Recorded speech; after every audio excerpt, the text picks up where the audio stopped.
Hey everybody, welcome to 9 Liner Tattoo. Like it says in the thumbnail, this video is going to be about me and my autism. However, I think I might have made a video about my autism before, but this one is going to be slightly different. This one is going to be an more in-depth about my autism and what it means for me. So what I've done this time is slightly different. Is I have asked my wife. She didn't want to do it. She really didn't want to do it. But I've asked my wife to make a list of things.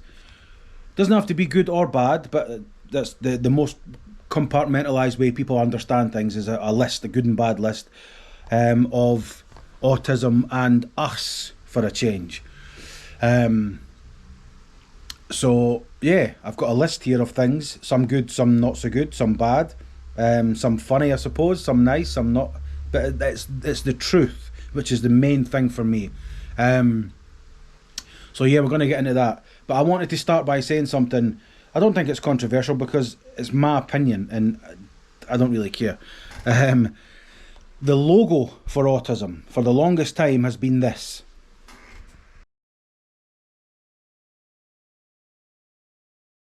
Hate that logo, and I hate it because yeah, you'll watch this video and you'll think, fuck, I couldn't live with him, or I couldn't deal with somebody with that, and blah blah blah. That's fine, it's not easy, but that logo to me infers that I've got something missing, like I need to be completed, like I've got a piece missing, or there's something broken, and I don't like that. I don't like that at all. I don't like that single piece or that missing piece, however you interpret. I don't like it. There's nothing wrong with me. And it's took me a long time to be able to say that, but there's nothing wrong with me. I'm just different to you, or I might be similar to you, and in which case, welcome to the club. If you've got ginger hair, VIP treatment. I'm not broken, not in that way anyway. I don't need fixing. I don't need completed. I don't need, I don't like it. I don't like that at all. So that's the first thing I wanted to get out there, because I've tattooed that a lot, and if that's the way that's completely fine. I don't care. It's just not, I don't like it. I don't like it for me. So let's get into this list. We'll just go down. I'm not going to do all bad and all good, or all good and all bad. I'm just going to do as it comes, okay? So I asked her to send me this, and it took her a long. She really didn't want to do it. If you're watching this, sweetheart, I know you didn't want to do it, but I couldn't really do this part of the video speaking on your behalf without a list of things to speak on your behalf about, and that's what I wanted to do, So I've been, probably for a long time, I've been autistic, and it's just either never bothered me, or it's bothered me that much that it's masked itself as other things. I've never pulled at that thread to find out, but now we know for sure. So one of the things, I'll just say the first thing, let me just make sure that's, there we go. So here's what we've got. Sarah has called them, let me, this is her way of making it less offensive, which I'm not offended, but you see that? Stewisms. So instead of autism, it's stewism. So the first thing on the list of stewisms for Sarah is, and I don't think this will come as much as a surprise to some people, but when something, I'll just say what she's wrote, and I'll elaborate a little bit. When something catches your interest, it can turn obsessive. Shocker, innit? Sneakers, Lego, retro gaming. So the reason she said that is because, well, take it way back. I became obsessed with tattooing when I was about 12. I got my first tattoo at 13, and I'm so glad that one hasn't gone, because some of the other ones, they don't completely go, they just wane a little bit. Other ones come in and take precedent. But the shoe thing, the trainer thing, the sneaker thing, I went from having some pairs, and then something happened and I got obsessed with it, and at one point I had 60 pairs of Vans, I had another 25 pairs of miscellaneous, I had 10 pairs of good ones. It was approaching 100 pairs, and it was just getting out of hand. So I sold 3/4 of my van. In fact, I'd say 85% of my Vans collection. I kept special ones that I'd collectors once Sarah bought me. And then I kind of calmed down a little bit with that. And then Sarah bought me, she didn't know, she had bought me something for my Christmas or my birthday one year, and she needed something else to get me, and she just haphazardly bought me what was the first one? The Friends apartment. You know, Joey and, was it Joey and Chuck? No, it would have been the girls' apartment from Friends. She bought me that because she thought I like to do things with my hands. I like to footer, as we call it. So she thought, I'll get you that. And I didn't build it for 3 months. It sat next to my chair for 2 or 3 months. I opened it, and within 15 minutes of building it, brain went into hyperdrive. Game over. And that was less than a year ago.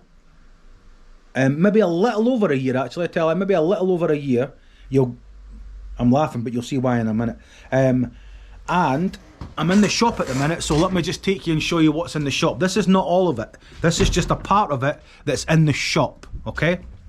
So we have Pac-Man Lego, bike, Transformer, a boxy Lego down there, a boxy baggy Lego there, miscellaneous stuff, giant fucking helicopter, Doctor Strange's house, Guardians of the Galaxy giant ship. There's The Office, there's Seinfeld, there's the Up House, there's a glove, Cowls. You get the idea. I can show you them. I don't have to name every single one. So there's all of that, there's all of this, there's all of that, there's all of that. You see where I'm going with this? All the Lord of the Rings stuff, which by the way was really fucking expensive. And as I say, there's a Range Rover there. There's another one up there. Let me just shut that door so people don't see me talking to myself. So that's just what's in the shop. There's more in the house. So that became a thing. And then when we were growing up, we were poor. Mum and Dad, we didn't want for anything, you know, we were treated really well, but we were poor. I remember Mum and Dad filling up the tank of the car with fuel, the fridge and the freezer, heating and stuff was already all good, and then there was maybe £4 till next week. So we were, you know, like most people, we were poor, so couldn't afford things like Nintendos and Super Nintendos, and I played rugby for Scotland under 21s for a long time, and one of my friends, I was a tight head prop, and a guy called Neil, who was my hooker, he lived in a place in Musselburgh opposite the racecourse called Beulah, who his family had more money, which was fine, but they weren't arseholes with it. I used to go to his house I think it was a Friday, because I used to go to my grandmother's house, which was not far from him, and used to play Nintendo. Now, I never ever stayed at Neil's long enough to complete Mario or anything like that, but it's not a sob story, but I just couldn't afford it, and that was completely fine. So I haven't bought a Lego for a while, but what I have got is a Nintendo. I've got 3 Nintendos. Super Nintendo's coming. A friend of mine, Craig's giving me one for free, which is amazing. He also gave me, I traded him tattoo work for one of the other ones. I've got a GameCube, I've got a Nintendo 64, I've got a Mega Drive, I've got a fucking plethora of games, and I'm right at the start of this different one, you know? And that's just one part of it. I get hyper focused on things. There was a tattooist I used to work with who got really fucked off because I'd hear a band for the first time, read a comic for the first time, see a movie for the first time, and then come in and be like, a week later, I want to get a tattoo, and he'd be like, you fucking just heard this thing, blah, blah. And I couldn't understand. You're getting tattooed too much with these things, you're flighty fancy, blah, blah, blah. And I mean, that was 15, 16, maybe even 18 years ago. And looking back at it now, it's like, yeah, I guess I was, but he was right. But that's the way it was. That's the way it is. That's the way it always is, you know? Like, you know, I want to get a tattoo on my face. Obsessive, tattooed on the face. I want to do that. I just can't, I can't let it go.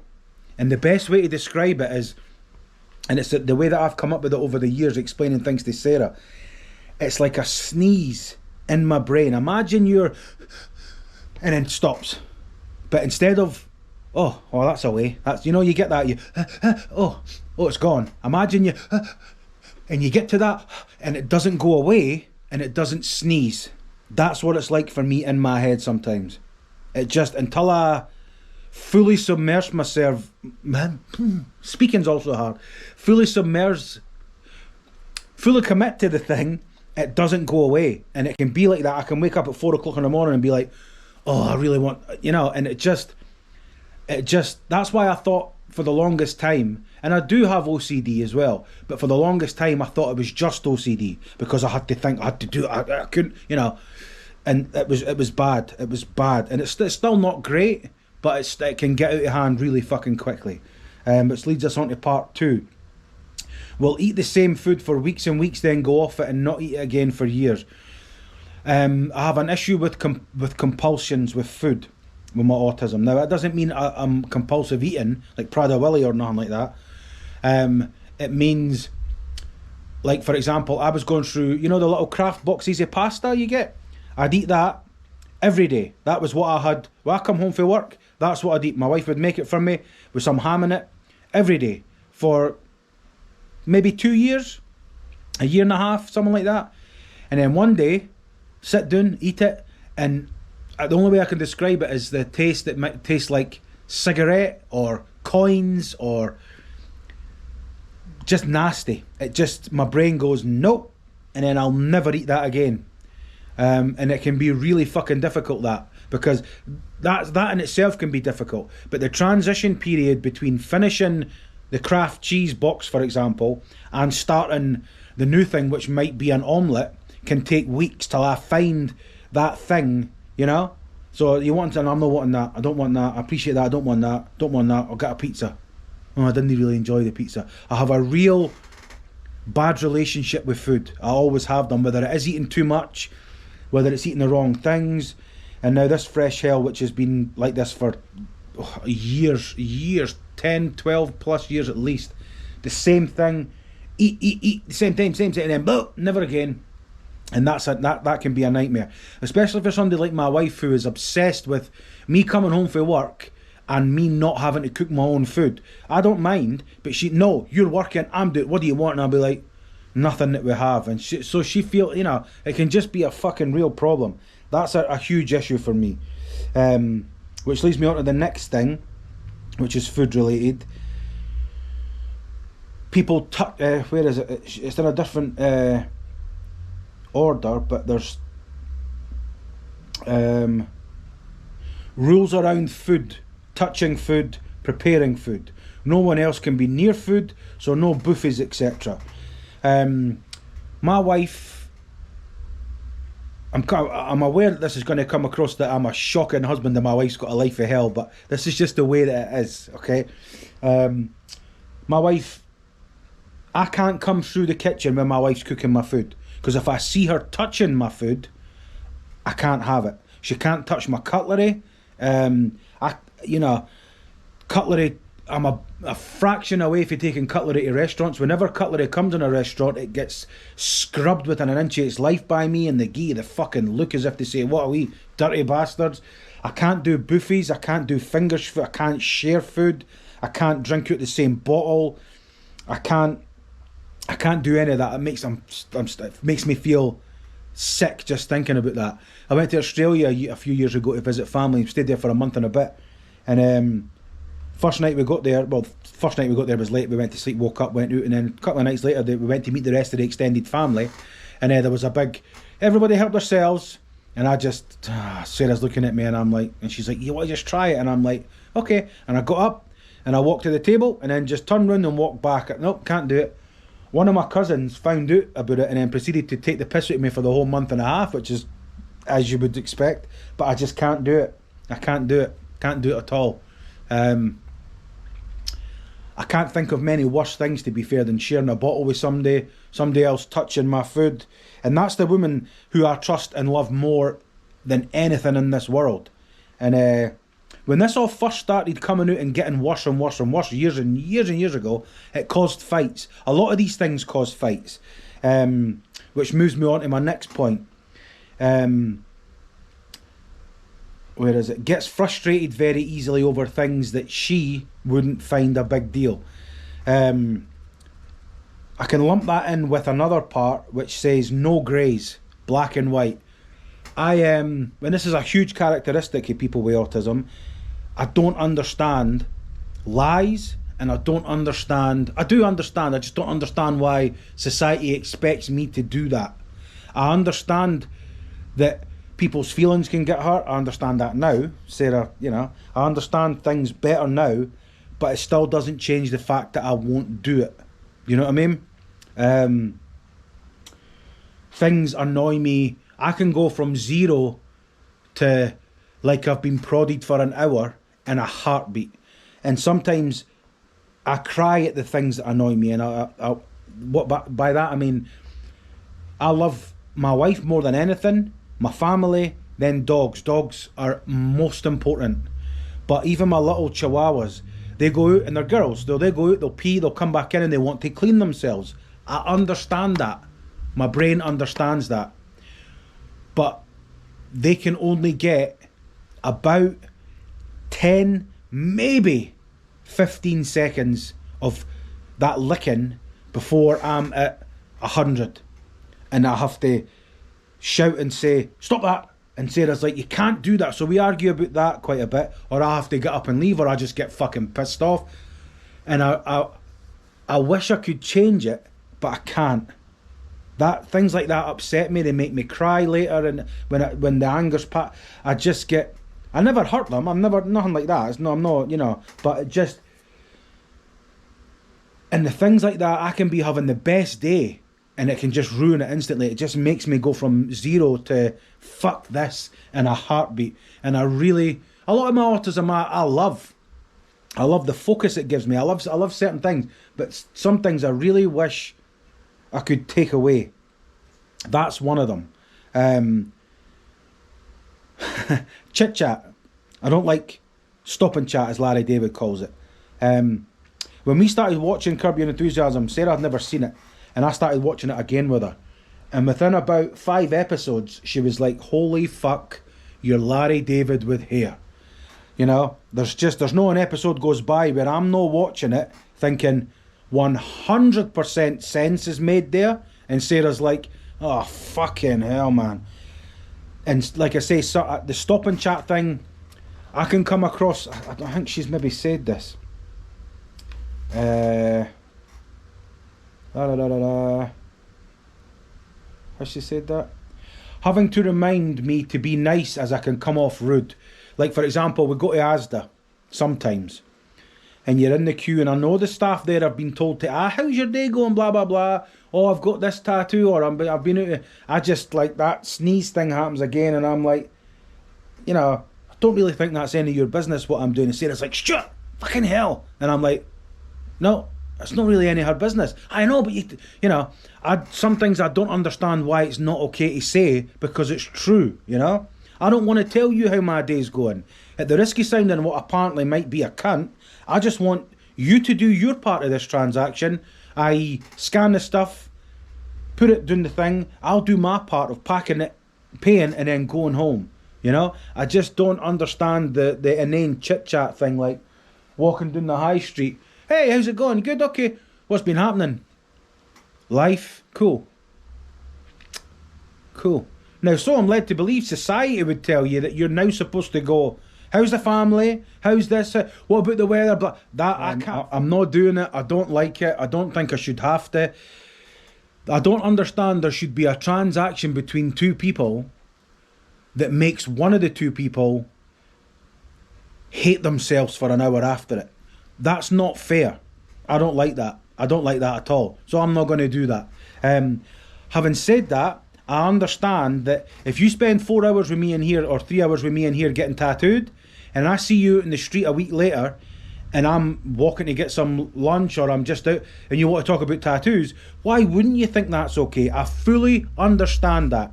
That doesn't stop it making me feel the way that I feel. And again, I wish I could change that part as well. I don't like that about myself, but I'm not choosing to do that. This is one of the major things. Autism obviously is not a choice. And the things that are in my head on a daily basis, I'm not saying that these are good things. I'm telling you that these are things.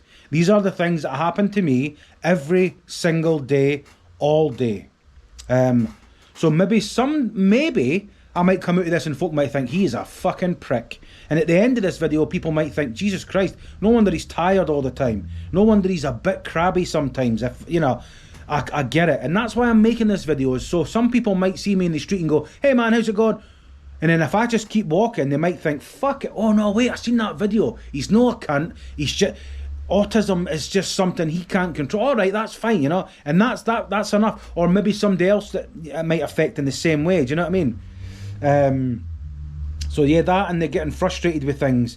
Like, for example, I don't know, changing a plug.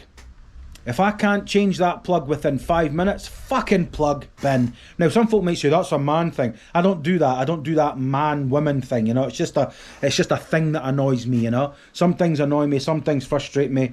Don't like it. What else have we got? Poor recollection of times. I.e., if something was a week ago, I might say it was 2 weeks ago or a couple of days ago.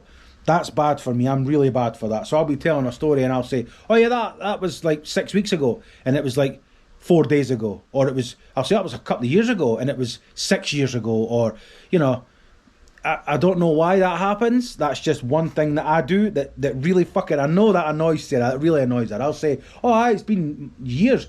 And she'll, sweetheart, it's been 6 months. And I'll be like, huh. Okay, and I'm usually quite far out when I do get it wrong. I'm usually quite far out, which is a pain in the dick.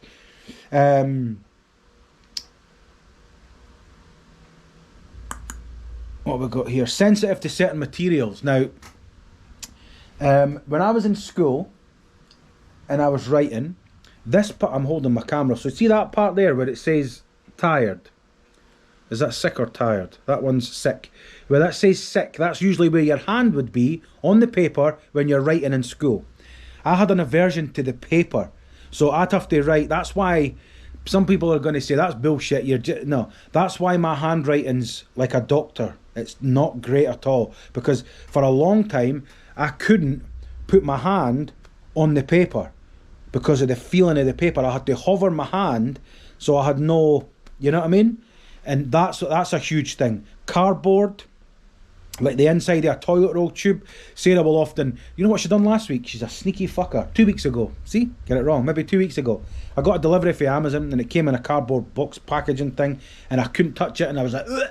And she had to open it for me. And then I says to her, oh fuck, I've left my pillow downstairs. And she was like, I'll go and get it. And I'm like, no, I'll get it. Excuse me. And she was like, no, I'll go down and get it. And I was like, oh, thanks very much. So she goes down and gets it, gives me the billy, goes round her side of the bed, gets into bed, and she's like, I'm feeling a bit rough, can I hold you? And I'm like, aye, can you hold my hand? And I'm, of course I can. So I gave her my hand, and she'd sneaked a bit of that fucking paper cardboard up and rubbed it on my hand, and I was like, I almost vomited all over my own fucking self. It was horrific. Sneaky bitch. That's bad.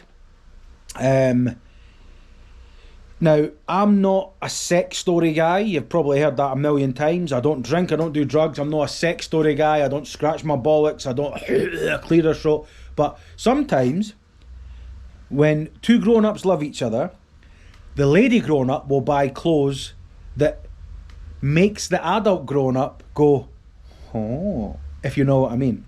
I cannot touch any of them. I can't touch silk, I can't touch satin, I can't touch certain materials that most nice underwear and stuff's made from. Can't do it. Can't do it. Makes me feel sick. And the first time it was, I maybe touched Sarah on the back or the chest or whatever it might be and I kind of recoiled. Imagine how she felt. Not fucking good, I tell you that much. But certain materials, they just make my teeth it. I can't deal with it. It's such a sensory reaction. A lot of people with autism have a reaction to like noise and stuff. I do well. I'm lucky. I'm so lucky, because if I couldn't go to concerts and stuff, that would really, I'd be a recluse. But materials, sensory stuff to materials is a big fucking deal for me. A big deal for me. Certain kinds of plastic I can't touch. It's just some things really, oh man, it's really hard work. What have we got here? So I suppose these ones are going to sound nice, and I feel a bit awkward saying these, but I asked her just to tell me the truth. Remembers the most amazing information, for example, music stuff and movies. That's really nice of her to say the most amazing information. A lot of it is absolutely useless shite. When it comes to music, movies, boring sort of facts like that, I have a semi-eidetic memory, which means I can remember pretty much whatever I want with bullshit facts. They're real, but they don't help anybody. Do you know what I mean? So, like for example, I seen a movie years and years ago, and there was a fact in that explained the origins of the name of the saying "your name is Mud." There's a guy called Samuel Mudd who was a bit of an aristocrat. He was doing very well, but he was implicated in the Lincoln assassination in America. He was proven innocent, but his last name was Mudd. People still talked about him as if he was involved. Therefore, your name is Mudd. That helps nobody. That's never going to help anybody. But shit like that, if it interests me, it's like, imagine a comb, or better yet, a tennis racket. And all this information's coming hurtling towards the tennis racket. If it interests me, the squares on the tennis racket get smaller, and all that information gets caught in it like a web. If it's shit and it doesn't interest me, like most of the stuff in school and stuff, the tennis racket, all that disappears, and it's just a big fucking hole, and it just goes whoosh, like Andy Dufresne's bum hole. It just goes right on through with a whistling of air, and then whoosh, the net comes back down again. So, that's something, I suppose. The most romantic human ever. He will remember something. Oh, I never read that one. He will remember something I liked, even if I said it in the 3rd or 4th of January, and will get it for my Christmas next year and surprise me with it. Yeah, I suppose I do that. But I think that's just because I'm interested in what my wife has to say. A lot of people come in here, and in general, they go through the motions and they don't really pay attention, but I guess I just like what my wife has to say. And also, she says she likes something, it just, again, the spider web tennis racket, it gets caught in, and then so I'm lucky that way that I remember these things. Huge animal lover, will help me rescue sick pigeons and hedgehogs. There's been a few times there's been hedgehogs in our front garden, and we sort of rescue them and give them food and whatnot. But the pigeon thing is because there's a lot of pigeons out our back garden. And there was one, we've got 20 foot high trees at the side of our garden, and then at the back of that there's a fence, a neighbour's fence. And one night there was a pigeon, and it was stuck at the back of the tree. And I tore a chunk out my shoulder. I very nearly dislocated my fucking thumb. I had to cut branches off the trees and squeeze through, and I've really torn myself to fucking ribbons trying to get this pigeon. Got the pigeon, fed and watered it, kept it warm, and the fucking thing died during the night. But to me, it made sense. That's what you do. You do that. That's what I'm supposed to be doing, that for that little animal, so that's fine, Yeah, I quite like that. That's alright. Fiercely protective and will do anything to help someone in need. Yeah, I would agree with that. I agree with everything on this, but I don't dislike that. That's good. I don't wish I would change that. There was once a friend of mine, I classed him as a brother, who was trying to be a tattooer, and his then girlfriend had forbidden him from tattooing women because of her insecurities. He was desperately depressed about it. I found this out on a Saturday. I drove to Aberdeen on the Sunday, which was 3 hours. Drove up there, took them out for dinner. He went to the bathroom. I told her in no uncertain terms that he was going to be a fucking laughingstock, the guy that couldn't tattoo women, blah blah blah blah blah. That changed. They subsequently broke up, which was great because she was a fucking bitch anyway. But things like that, some people might think it's a huge effort driving all the way up to 3 hours up there, be there for 2-3 hours, then 3 hours home. To me, in my head, that's perfectly acceptable. That's just what you do. One thing that's not on that list is I don't have very many friends. And that's not a violin story. Hold on, sorry. Excuse me. That's just because people irritate me. But the people that don't irritate me, who I let in, I'll do anything for them. Just so happens that 99.9% of the time, I've been fucking left by the wayside by these people. But that's okay. You know, that's just the way that the human race works. That's completely fine. Hence why I've been so happy with my wife for for 24 years almost, is because she's never let me down, you know? But that's fine. Artistic and very articulate. Some people might say a smart arse. I didn't like numbers in school. I took, funny story, if Lee's watching this, or Paul, they might remember this, we took our exams for maths and English and stuff on acid, which I don't recommend. Don't do drugs, kids, it's bad for you. Pass with flying colours, not a fucking problem. Numbers I'm not too keen on. Words, I love words. That's why I'm a big fan of poetry. I just love words. Words can be the best thing. They can start wars, they can end wars, they can start relationships, they can end relationships, they can do anything, and I love them. So I take them seriously, and I say what I mean, and I mean what I say. And I like how I say things sometimes. My fucking throat's on fire. So yeah, I get that. And then she sent me one more, which was the defining thing in me being diagnosed with autism. Hearing noises or electricity from things. Certain noises make him angry, which in turn makes her angry sometimes. That reverts back to the dog licking thing, or can you hear that banging? And it might be 17 doors down, I can hear it. But the electricity thing, you know when a pylon's buzzing in the rain? Well, it's not that. If the house is silent and a plug's switched on and plugged in, and you might think I'm a liar, but Google it. This is in one of the top 10 diagnosis things of autism. I can hear that electricity in the walls, in the plugs, coursing through the cables.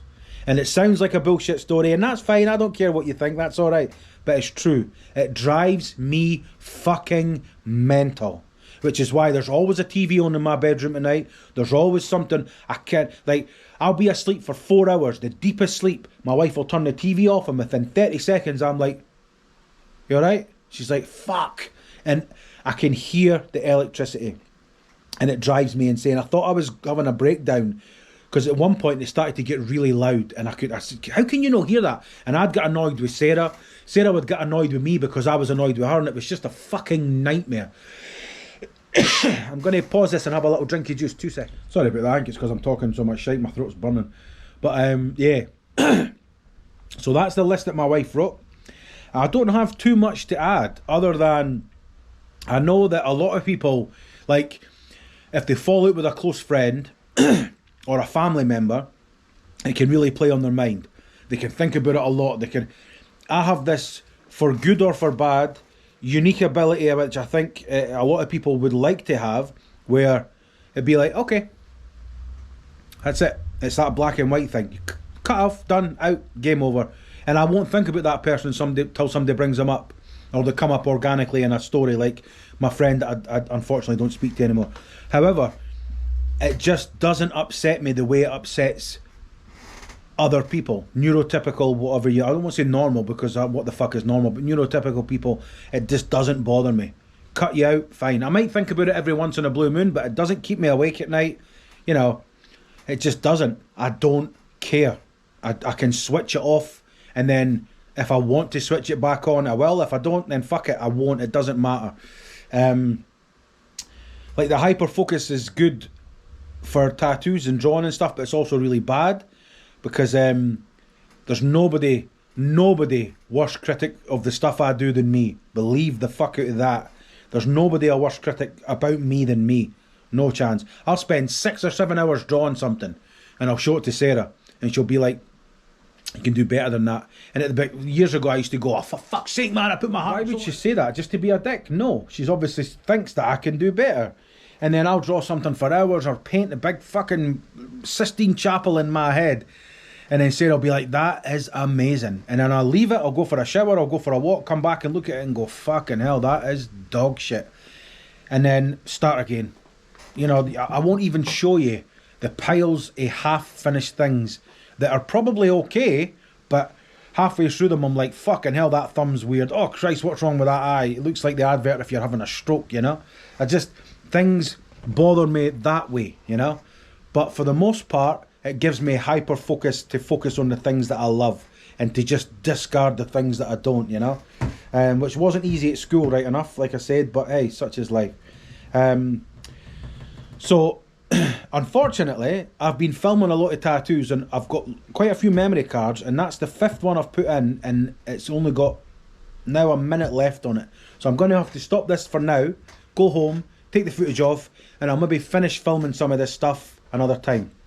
Alright, so this is not the end of the video, this is just the end of this section. So, yeah, I'll speak to you. For you, it'll be instantaneous. For me, it might even be 3 or 4 days.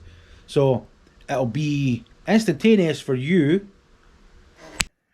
So, it is like past me says, this is future me. It's a few days later. And I've been off work since Thursday night. It's now Sunday afternoon, and I won't be back till next week. My wife and I, Sarah's in bed. I've currently got an absolutely horrendous throat infection. So is Sarah. Really bad. So I've got some squishy spray stuff for the throat. I've got water. I've got my whole soothers or lockets. I've got, and it's just, man, it's hard work. Anyway, I wanted to finish this video. So a couple things that I spoke to Sarah about, and I hadn't mentioned these, but is something called stimming. Now, people with Tourette's, they have things like tics, and you can see them or you can hear them, or, a lot of autism stimming you can see. Some people maybe do certain things with their self, the non-verbal might hit themselves. There's various different, everybody's different, but I have a few different stims. One of them is when I'm talking and I don't realise I'm doing it, and Sarah will point it out and then I'll stop doing it. She'll say to me, "Don't you talk to me with their feet," and it sounds weird, but I'll show you exactly what I mean. I'll be talking to Sarah and something will happen, I'll get excited or animated or even just chatting, and my feet will do this, okay? So, yeah, there's some of my retro stuff and some Lego and stuff, but that's beside the point. So I'll be chatting away, and all of a sudden my feet will just go like that. They'll point in, let me take my Crocs off. They'll point up, they'll point in, they'll tighten, they'll go forward, they'll go back, and then Sarah will say, "Don't you talk to me with their feet," and then they just go all the way back down. And that might not sound like much, but that happens every conversation, which is often why I think my legs get sore. But that happens maybe 50 times a day. It's constant, which doesn't really bother me. That's fine. Another thing is, and I don't know if I've got one at the minute, whenever I get stressed, or you know how if you get like a little hangnail piece of skin or something, excuse my fingers, I've been painting, it's pencil underneath my foot, it looks dirty, but I've been drawing and painting and sketching. A little bit hangnail like that one right there. If you pull it towards the nail, there's less pain, doesn't hurt, you don't cause so much as a wound and stuff. But whenever I'm super stressed or having a particularly bad time in my autism, and for squeamish people I would fast forward this part, but I'll peel it down, and usually, and this is the worst part, but usually slowly. I guess it's some sort of self-harm, it's weird. A lot of people will do this, but this is definitely directly linked to my autism, and when I'm stressed or excited or tense, or and I was at it, that one there last night, just for a few seconds, and Sarah slapped the shit out of my hand and says, "Get it out." So that's another stim. One of the major things, now Sarah's bought me, over the years, she's bought me some of the best artwork I've ever seen, and I'll show you that now. Them up there are from Charlie Bronson, the criminal, not the actor. I've got 2 or 3 Charlie Bronson stuff that I'm trying to film this behind my chair. Originals from Glenn Chadbourne, signed, who does all the artwork for Stephen King. Tom DeVita original, who's one of my favourite all-time tattooers. A Joey Ramone original piece, painted by I can't remember, Chris Green, is that Chris green. Sorry if you're watching this, no doubt you're not, but she's bought me loads of different artwork. She's bought me tattoo machines. She's bought me let me show you this as well. This is cool. Excuse it, we're in the middle of decorating, but see that there is a rubbing of Ian Curtis's grave that I took years and years ago when I went to visit his grave in his house and stuff. And they 3 photographs, she bought me more, but they're original photographs taken by the original photographer from Joy Division shows in Manchester. So she's bought me some amazing stuff, truly amazing stuff. But one of the best things that she's ever bought me, and this is going to be weird, but this will just give you an idea as to some of the stimming that I deal with. One of the best things she's ever bought me is this. So we have a little stick that goes round like a controller. Let me see if I can get, hold on, I'll use my other hand. Sorry, this is terrible. Let me just change it, hold on a sec. So you've got this one, it's like a controller from a little stick from a controller. You can just spin it round. You've got a little switch, just like a light switch. You've got just that there, which doesn't seem to do anything, but when you put your thumb in it, it feels so good. You've got a little roller ball that rolls, and you can press it. Little, you know, they get the little things on a keyboard, on a padlock thing, but a little round ball. You've got little dice, they're just numbers, little dots, you can press them. This wheel just goes round. And yeah, I think that's them all. Is that them all? But that is so calming to me. I'll just be sitting watching something or chilling and thinking and just playing with, like late at night I try and play with the ones that aren't as noisy. So maybe they ones or that one. I think my favourite one might be the wheel.